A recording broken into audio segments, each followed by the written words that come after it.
శుభోదయం. ఇవే మన పద్యాలు శీర్షికన చిత్తశుద్ధి కలిగి చేసిన పుణ్యంబు కొంచెమైన నదియు కొదువ కాదు, విత్తనంబు మర్రి వృక్షంబునకునెంత విశ్వదాభిరామ వినురవేమా. చిత్తశుద్ధితో మంచి మనసుతో మంచి చేయాలనే ఉద్దేశంతో చేసిన పని కార్యము కొద్దిదైనప్పటికీ తక్కువది కాక గొప్ప ఫలితాలనిస్తుందని, దానికి ప్రతీకగా మర్రి చెట్టు యొక్క విత్తనము చిన్నగా ఆవగింజ పరిమాణంలో ఉన్నా అది గనక భూమిలో నాటబడితే మహావృక్షంగా శాఖోపశాఖలుగా విస్తరింపబడుతుందని, మంచి పని చేయాలనే తపన ముఖ్యం, చిన్నదా పెద్దదా అనే ఆలోచన అవసరం లేదు.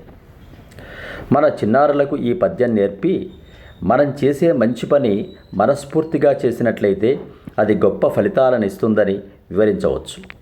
రోజు శ్రద్ధగా తను చేయవలసిన చదువు, ఆటపాటలు చిత్తశుద్ధితో చేస్తే రాబోయే కాలంలో మంచి జరుగుతుందని, మర్రి చెట్టును చూపించడం, దాన్ని వృక్షాన్ని చూపించి ఇంత చిన్న విత్తనం ఇంత పెద్ద వృక్షమైందని వివరించడం ద్వారా చిన్న చిన్న మంచి పనులు చిత్తశుద్ధితో చేయడం నేర్పించవచ్చు.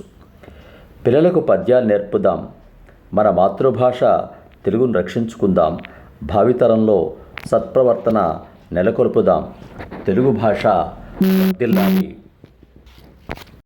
ఈ శీర్షిక మీకు నచ్చినట్లయితే ఈ ఛానల్ను సబ్స్క్రైబ్ చేసుకోండి, లైక్ చేయండి.